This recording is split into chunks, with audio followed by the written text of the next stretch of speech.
Hermanos, acompáñenme a la primera carta del apóstol Juan, capítulo 3. Y vamos a leer desde el versículo 1 al versículo 3, por favor. Primera carta del apóstol Juan, capítulo 3, y vamos a leer del versículo 1 al 3.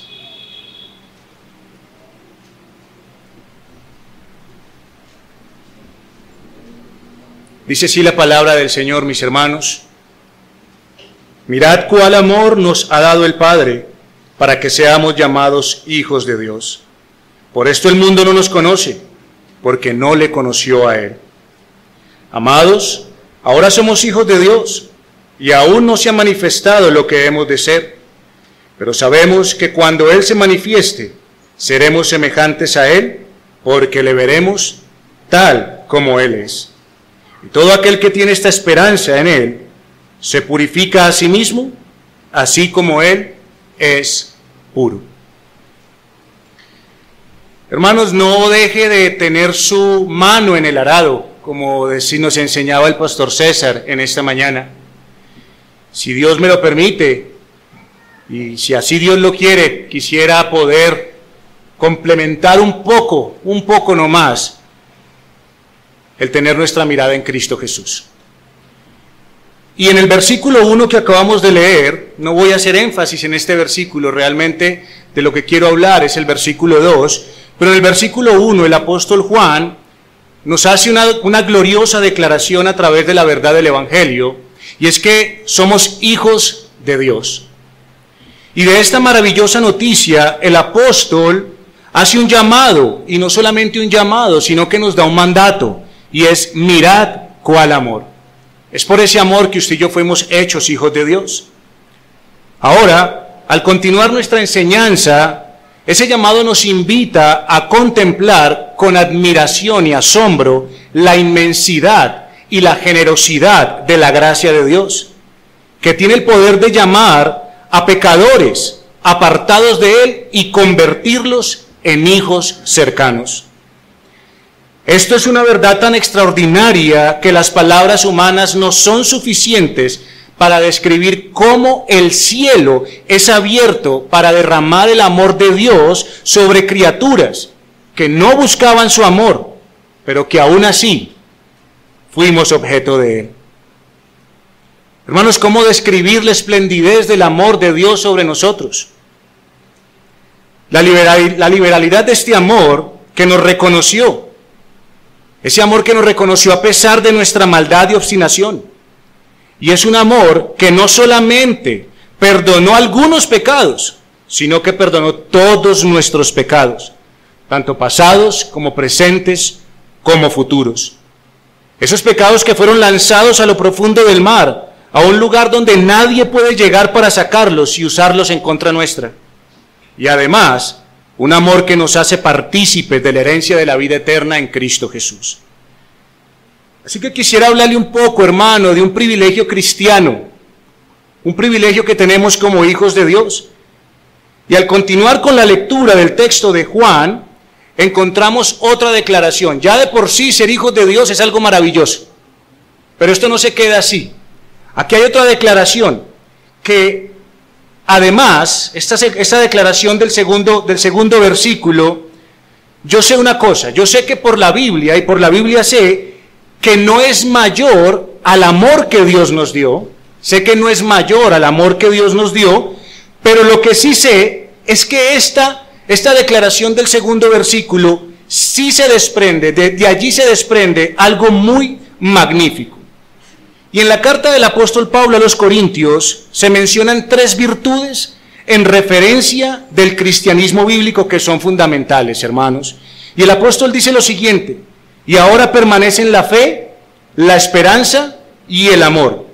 Estos 3, pero el mayor de ellos es el amor. Miren, hermanos, de estas 3 virtudes maravillosas, muy seguramente las más frecuentemente estudiadas son la fe y el amor. Y se desplaza en algún sentido algo que también debe de permanecer en cada uno de nosotros, que es la esperanza. Pero miren, hermanos, no podemos olvidar esto. La esperanza no solo es un concepto bíblico fundamental, sino que es la realidad principal hacia la cual nos conducen y señalan la fe y el amor de Dios.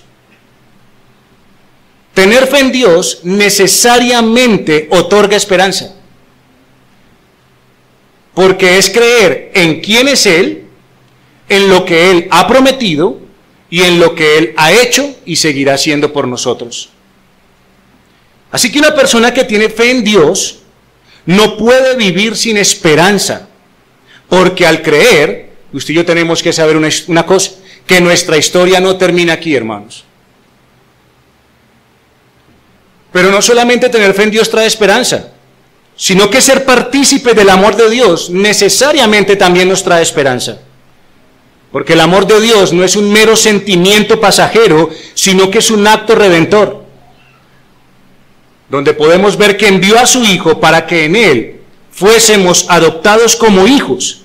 Y al ser adoptados como hijos, esto nos asegura que no nos dejará ni nos abandonará, sino que el futuro del cristiano está asegurado.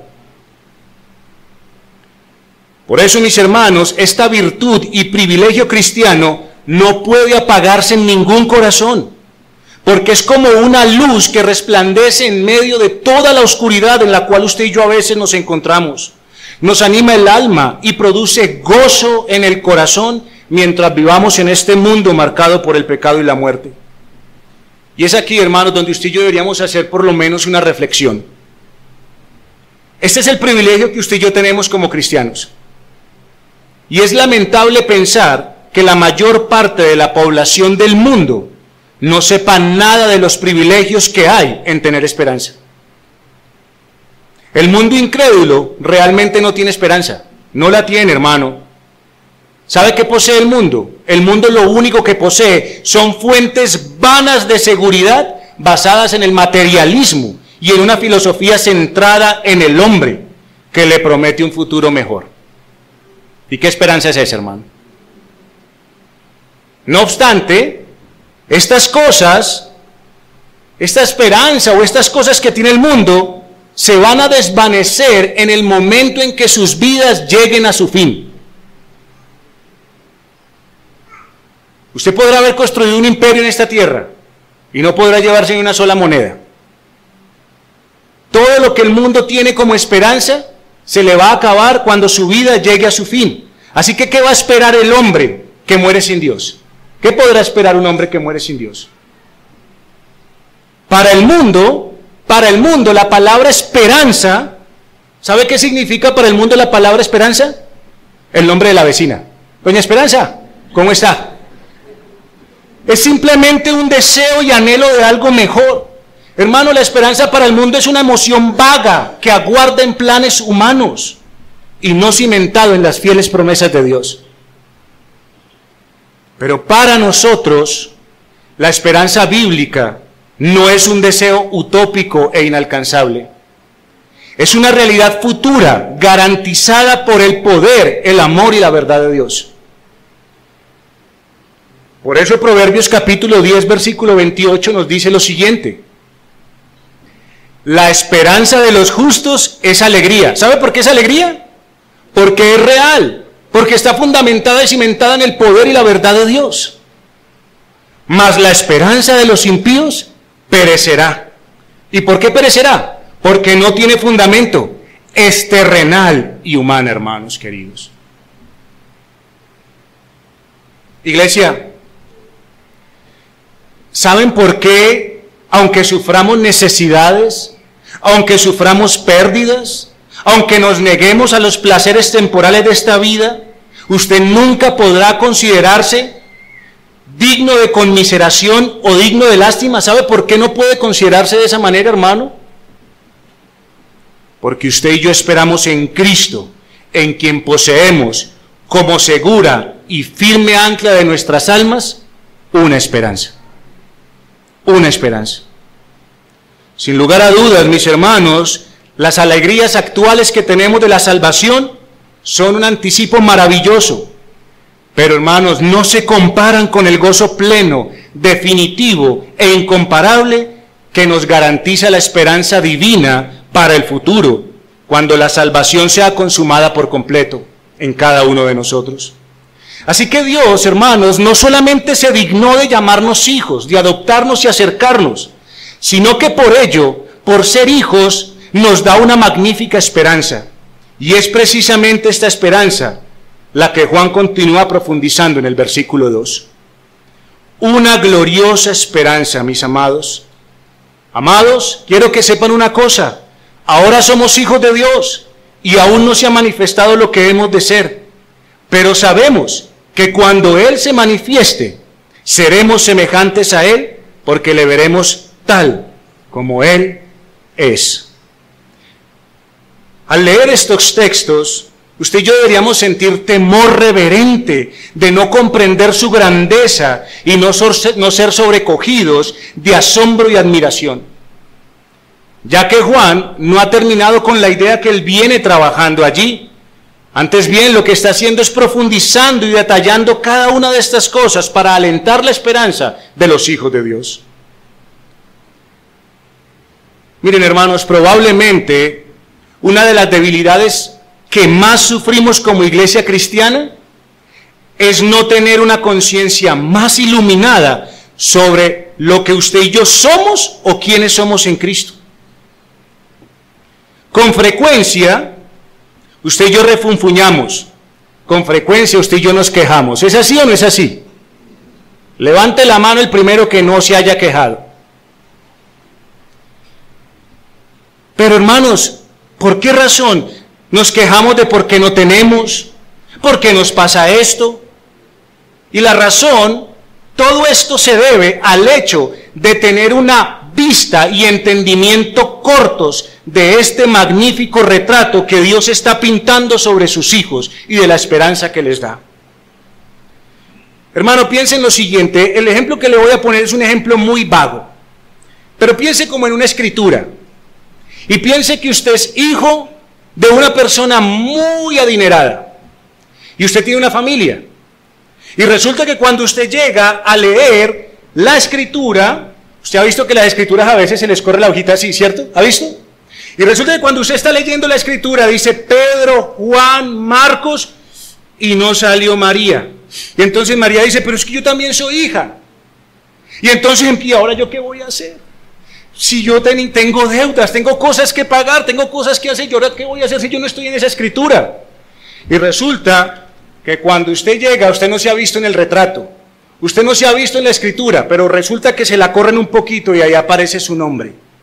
Dígame si usted seguiría pensando en los problemas que tiene. ¿Y por qué ya no piensa si los tenía 5 segundos antes? Porque sí estaba dentro de la escritura. Hermanos, usted y yo tenemos que vernos dentro del retrato que Dios está pintando sobre sus hijos de una esperanza gloriosa. Son estas verdades, hermanos, las que Dios determinó, transforman y renuevan nuestro entendimiento para vivir correctamente el cristianismo.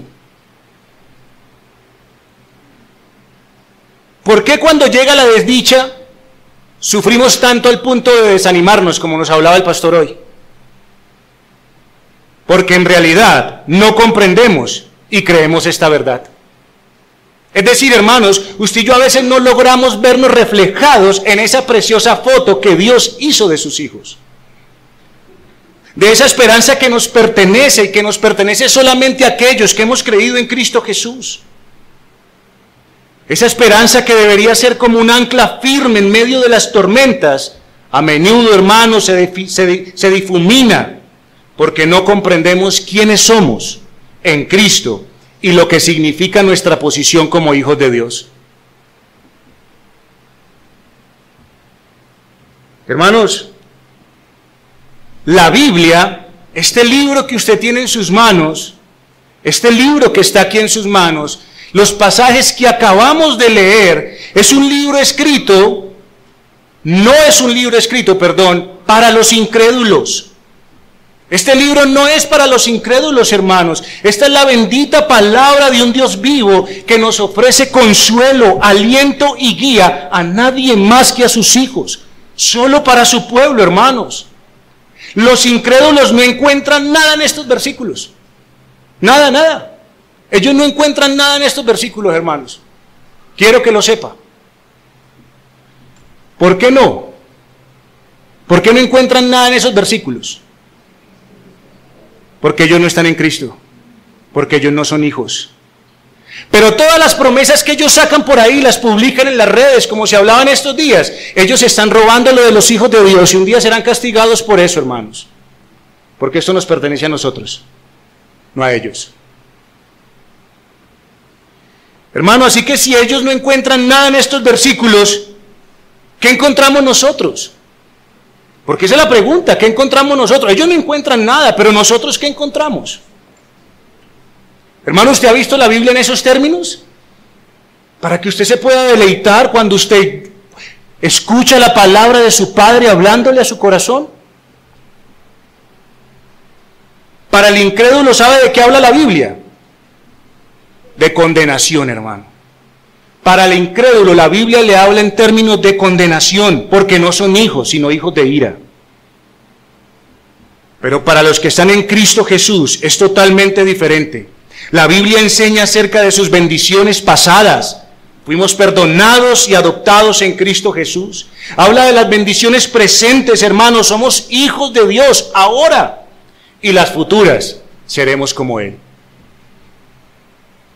Así que, amados, una vez más, ahora somos hijos de Dios y aún no se ha manifestado lo que hemos de ser. Pero sabemos que cuando Él se manifieste, seremos semejantes a Él, porque le veremos tal como Él es. Hermano, en este texto hay una serie de afirmaciones positivas y es una certeza de saber lo que tenemos y tendremos por lo que somos en Cristo Jesús. Así que quiero desarrollar esto rápidamente, hermanos, en 3 afirmaciones. La primera, la gloriosa identidad presente de los creyentes.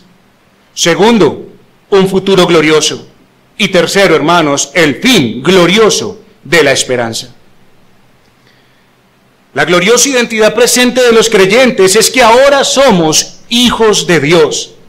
Y esto no es una mera contemplación especulativa, hermanos, esto no es irreal. Esto es una realidad absoluta que no da lugar a dudas para todo aquel que ha creído en Cristo Jesús. Es hijo de Dios, hermano. Martin Lloyd-Jones decía lo siguiente respecto a esto, ser hijos de Dios. Y él dice, o decía, somos hijos de Dios. Nunca seremos más hijos de Dios de lo que somos ahora. Soy hijo de Dios hoy como lo seré en la gloria, aunque en la gloria seremos mejores hombres y mujeres, no más hijos. Así que el apóstol Juan nos está diciendo, ahora, hermanos, ahora somos hijos de Dios, y está marcando un puente entre lo que fue y lo que ahora es, y además lo que será. Es un puente entre el pasado y el futuro, hermanos. Su pasado y mi pasado fue un pasado lamentable. ¿O quién tiene nostalgia del pasado? ¿Quién tiene nostalgia de su vida anterior a Cristo? Hermanos, fue lamentable, lleno de miseria, pues que estábamos sin esperanza y sin Dios en el mundo, como dice la Biblia. Pero este ahora establece la línea divisoria entre la perdición y la salvación de la cual ahora gozamos los hijos de Dios.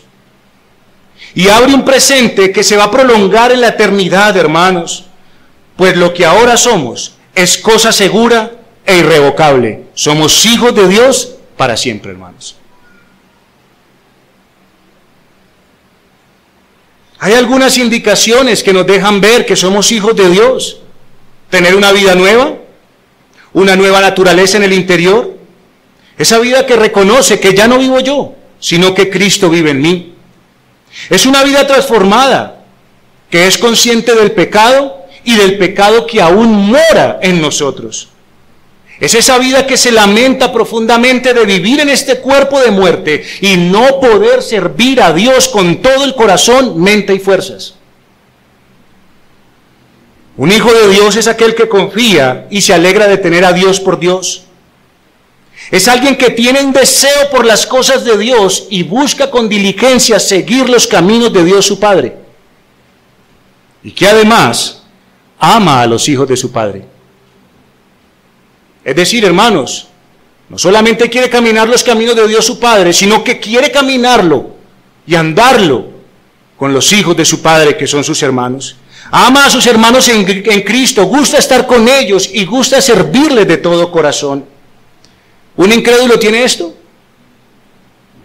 Por el contrario, no puede experimentar ni sostener ninguna de estas verdades. ¿Y saben por qué? Porque su naturaleza permanece arraigada en aquello que rechaza el propósito de Dios.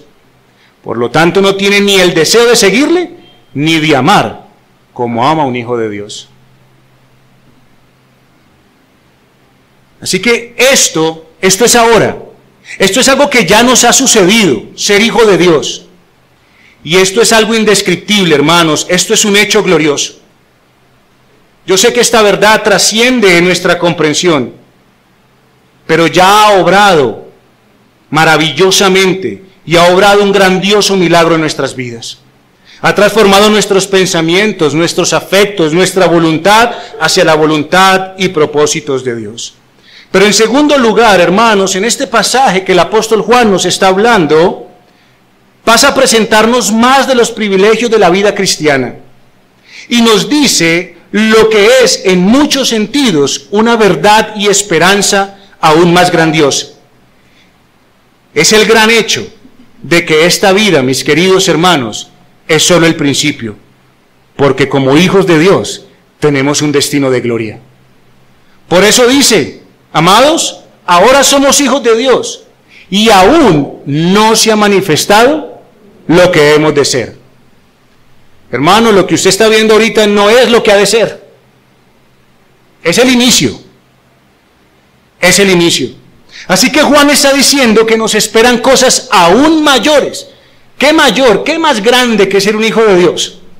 Pero nos dice que hay cosas mayores, hermanos, que hay cosas maravillosas.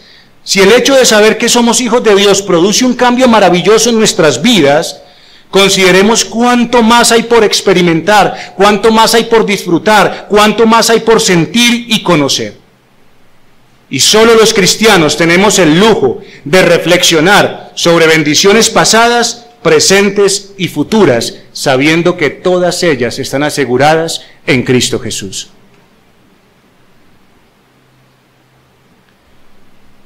Mientras el mundo se enfrenta a un futuro que a sus ojos es oscuro y lleno de incertidumbre, para nosotros no es lo mismo, hermano.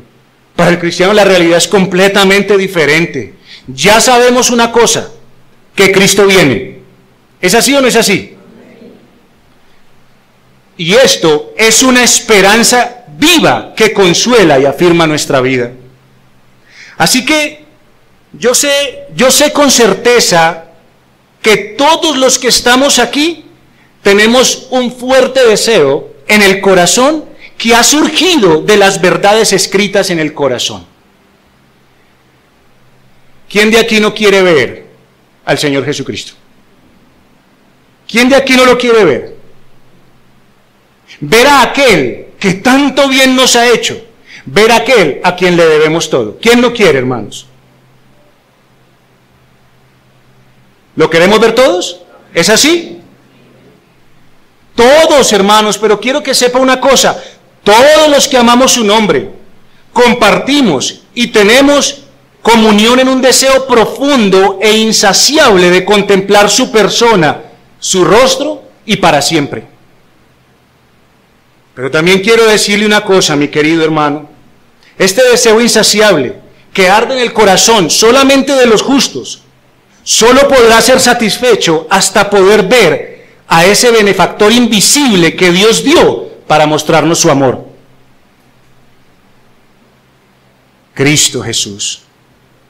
Hermano, yo quiero que sepa una cosa, aquel del que usted oye cada día, del que usted oye, hermano, cuando ora aquí cada jueves, del que usted oye aquí cada domingo, del que usted oye en las diferentes actividades que hacen como iglesia, hermano, él no es un deseo ilegítimo. Usted debe desearlo todos los días más y más y más.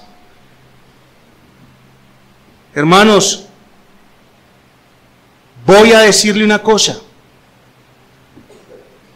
que si su vida está escondida con Cristo en Dios, le anuncio con certeza que ese deseo que esa curiosidad, que eso insaciable en su corazón, un día será satisfecho. Su deseo será consumado y la obra que Dios inició en cada uno de nosotros será llevada a la perfección para que usted y yo podamos contemplar a aquel que nos salvó, hermanos. Los deseos de los justos siempre han estado dirigidos a esa esperanza gloriosa. Y esta esperanza no debe desvanecerse en nuestro corazón. Más bien, como dijo Job en el capítulo 19, versículos 25 al 27, asimismo deberíamos pensar nosotros: yo sé que mi Redentor vive, y al fin se levantará sobre el polvo, y después de deshecha esta mi piel, en mi carne he de ver a Dios, al cual veré por mí mismo, y mis ojos lo verán, y no otro, aunque mi corazón desfallece dentro de mí. Oh, mi querido hermano, usted no le da mucha alegría, usted no le da mucho gozo saber que no otro, sino usted verá a su Señor. Hermano, nadie ya se lo contará. Usted mismo tendrá la oportunidad de ver a su Señor cara a cara. Y eso es una gran bendición, hermanos. No otro, no otro. Así que, hermano, teniendo en cuenta esto, este mundo no es nuestra meta. Este mundo no es nuestro lugar. Nuestra esperanza no consiste en larga vida en esta tierra.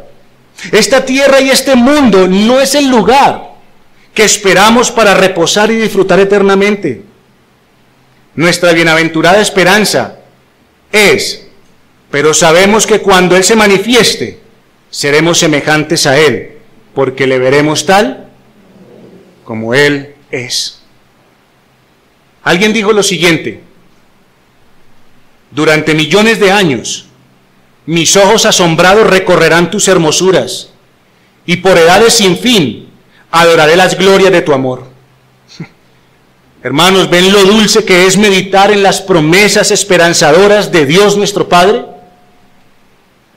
Un día, el cielo será nuestro. Un día estaremos allí. Y todo aquello, hoy hablamos del cielo, y son más las especulaciones que la realidad. ¿Es así o no es así? Pero hermano, todo aquello que soñamos y especulamos en el buen sentido de la palabra acerca de nuestro Cristo, ya no será más una visión, ya no será más un deseo lejano, sino que será nuestra posesión real y eterna. Y por eso, hermanos, quiero terminar con el fin glorioso de esta esperanza. Nuestra esperanza de ser hijos de Dios es clara: que cuando Él se manifieste seremos semejantes a Él, porque le veremos tal como Él es. Ay, mis amados hermanos, se cumplirán los perfectos y veraces propósitos y promesas de Dios. Fue lo que dijo Pablo en Romanos capítulo 8, versículo 29. Porque a los que antes conoció, también los predestinó, para que fuesen hechos conforme a la imagen ¿de quién? De su Hijo, hermanos. Esta es la meta de Dios, y a ese lugar y hacia eso nos va a llevar, hermanos. Dios va a llevar a cabo tan gloriosa transformación en cada uno de nosotros. Esa es nuestra misma meta. Esa meta es por la que trabajamos, esa meta es por la que perseveramos, y que ahora es una esperanza segura y fiel, hermanos. Porque cuando Cristo aparezca en toda su gloria, seremos semejantes a Él. Aunque la historia de Adán y lo que hizo y lo que fue nos lleva a lamentarnos por lo mucho que se perdió, porque ¿quién no quisiera estar en el paraíso, hermanos? ¿Quién no hubiese querido conocer el paraíso? Pero quiero que sepa una cosa, hermano, no se lamente, porque con esta esperanza que tenemos, con esta esperanza que Dios le ha dado a sus hijos, ganamos muchísimo más. Hay mucho más para nosotros. El plan y propósito de Dios no ha cambiado. Ahora, yo sé que al mirarnos al espejo, nos damos cuenta que todavía no estamos preparados. Nos damos cuenta de lo lejos que estamos y cómo esa caída fue tan grande que nos alejó de ese destino glorioso. Pero Juan nos dice y nos recuerda algo asombroso. En el cielo no estará lleno de Adanes, sino que en Cristo, por fin, usted y yo, como hijos de Dios, alcanzaremos y tendremos la imagen y semejanza de nuestro bendito Salvador por la eternidad. Allí en el cielo habrá semejantes a Cristo, no a Adán. ¿No le parece a usted esta promesa y esperanza impresionante, hermano? Especialmente cuando nos miramos a nosotros mismos.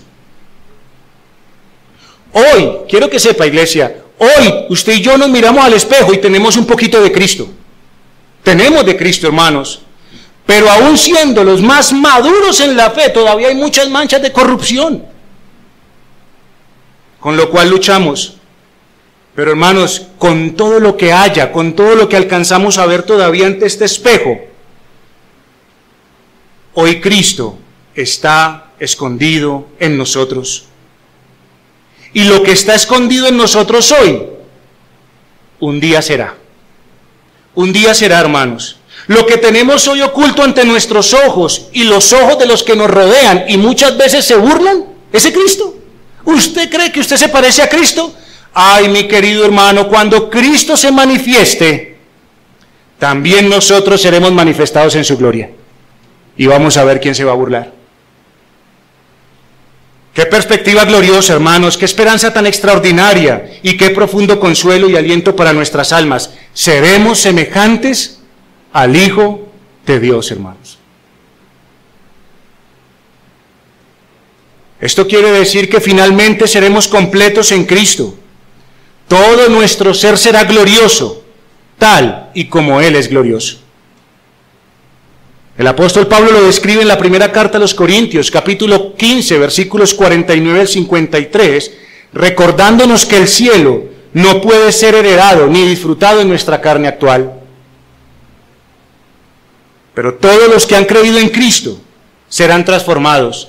Seremos revestidos de incorrupción e inmortalidad, hechos conforme a la imagen del celestial. Ya no del terrenal, hermanos, sino del celestial. Ahora quisiera hacer una aclaración, porque tal vez uno pueda llegar a pensar muchas cosas con esa esperanza gloriosa. Ser semejantes a Él no es que seremos Él.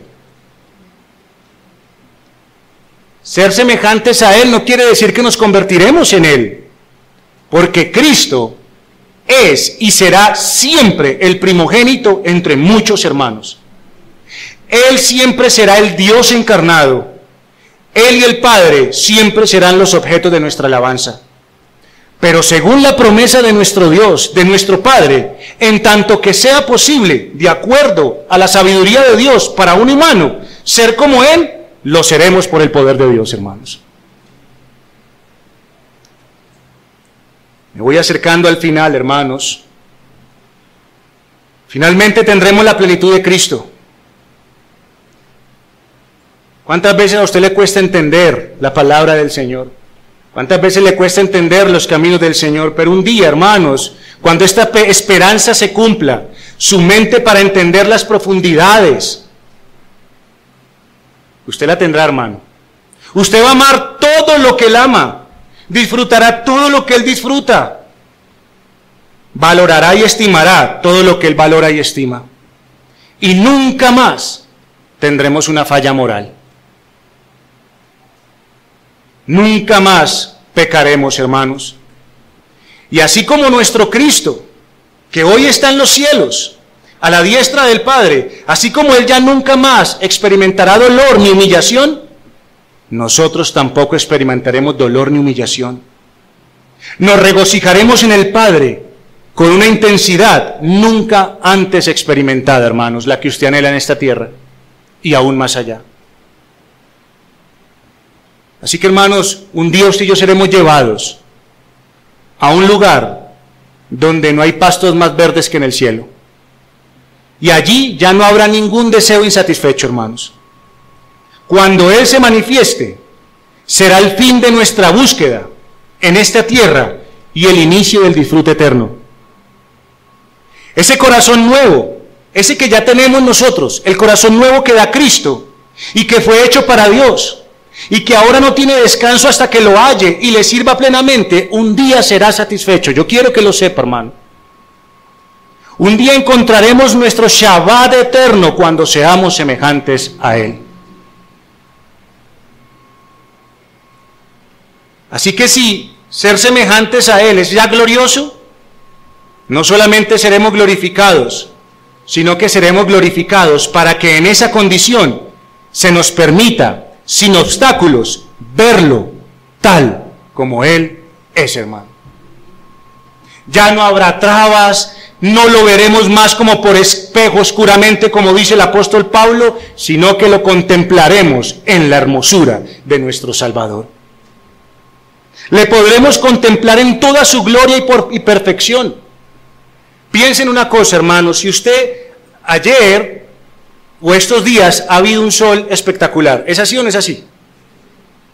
Dirija su mirada a ese sol a ver si lo puede ver. No. Hermano, un día el sol de justicia va a brillar y ese brillo no nos cegará. No vamos a caer fulminados ante su santa presencia. La esperanza que usted y yo tenemos es que lo veremos tal, hermanos, como Él es. Un día usted y yo nos vamos a avergonzar. Un día usted y yo vamos a ver lo ridículo y vergonzoso que fue habernos dejado quitar la mirada de Cristo, como el pastor decía hoy. Los perros ladrando, una cosa, y sacamos la mirada. Y un día nos vamos a avergonzar de eso, de habernos dejado enamorar de los placeres fugaces de este mundo y del pecado. Pero los deseos de la carne, los deseos de los ojos y la vanagloria de la vida serán basura comparados con la brillantez de aquel que es superior aún a las piedras preciosas. Hermanos, esta declaración no es mía, es de Juan, y es muy importante, debido a que nosotros en muchas ocasiones tenemos nuestras mentes en lo que Él fue, en cómo era. Hermano, ¿cuántas veces usted ha pensado, o de pronto usted quisiera ver al Señor Jesucristo como el médico de los ciegos, sanando ciegos como hoy leíamos, sanando a los cojos, a los enfermos, a los endemoniados? ¿Quién no quiere ver eso? ¿Quién no quisiera ver eso? ¿Es así o no es así? ¿Cuánto desearíamos verle multiplicando los panes, los peces, verle calmar los vientos, hermanos, y los mares con su voz? ¿Quién no anhela eso? ¿Quién no desearía haber estado como esa mujer junto al pozo y escuchar la palabra del Señor de su propia boca? ¿Cuánto desearíamos verle en oración, allí delante del Padre? ¿Cuánto desearíamos verle como era? Pero yo quiero que sepa una cosa, hermanos, su esperanza y mi esperanza no es verle como era. Su esperanza y su esperanza es que lo veremos tal como Él es ahora, en su majestuosa posición. Ya no lo vamos a ver más humillado en su encarnación, lo vamos a ver exaltado en lo sumo por Dios. Ya no lo vamos a ver coronado con espinas, sino que lo veremos coronado de gloria, como Rey de Reyes y Señor de Señores. No le veremos simplemente con una caña en su mano, sino con un cetro de oro, como el Rey de toda la tierra y de todo el universo. Ya nunca más lo vamos a ver en sus debilidades para compadecerse de nosotros. Él será nuestro Rey potente de gloria. Ya no le vamos a ver más escarnecido y juzgado por los hombres, sino como el juez de todo el universo. Ya no estará vestido con harapos, sino que está vestido de magnificencia. Así que en este mismo momento usted puede seguir deleitando su corazón en todo lo que a mí, este pobre servidor, se le pasa a decir del bendito Salvador. Pero lo que sí estoy seguro, hermanos, es que su resplandeciente rostro más nunca se va a esconder de usted. ¿Cuántas veces usted no llora porque el rostro de Dios se ha ocultado? ¿Cuántas veces, hermano? Pero el día que lo veamos tal como Él es, el día que seamos transformados, nunca ese rostro se esconderá. Estará por los siglos 1000 para que le contemplemos, completamente despejado y todas las glorias de Cristo descubiertas, ya sin ningún velo ni estorbo. Por eso, iglesia, nuevamente les anuncio esta bendita esperanza: le veremos tal como Él es. Y como dijo Job, ¿qué ojos lo van a ver? Los míos. Hermanos, no los de otros, los míos. Y yo espero que así sea con todos los que están hoy aquí reunidos. Termino este punto diciéndoles algo glorioso que estremeció mi corazón mientras escribía. Hermano, ya no lo verás por fe, lo verás por vista, cara a cara, tal como Él es. Así que aplico este mensaje de la siguiente manera, hermanos, y no hay mucho más que aplicar. Y todo aquel que tiene esta esperanza en Él, se purifica a sí mismo, así como Él es puro. Juan nos indica con claridad que esta esperanza es tan fuerte y transformadora que aquel que la tiene, que aquel que la sostiene entre sus manos, en su corazón, en verdad buscará ser como Cristo, no mañana, sino desde ahora. La esperanza otorgada no es solamente un consuelo para el futuro, sino que es un motor del presente que impulsa al creyente a vivir en santidad. Hermano, ¿tiene usted esta esperanza? Porque la visión de Cristo glorificado, verlo tal como Él es, no solamente es algo informativo, sino transformador. ¿Qué imagen está contemplando usted hoy? ¿Cuál es la imagen, hermano? ¿Cristo o el mundo? Porque la esperanza escatológica produce santidad práctica, hermanos. Oremos al Señor.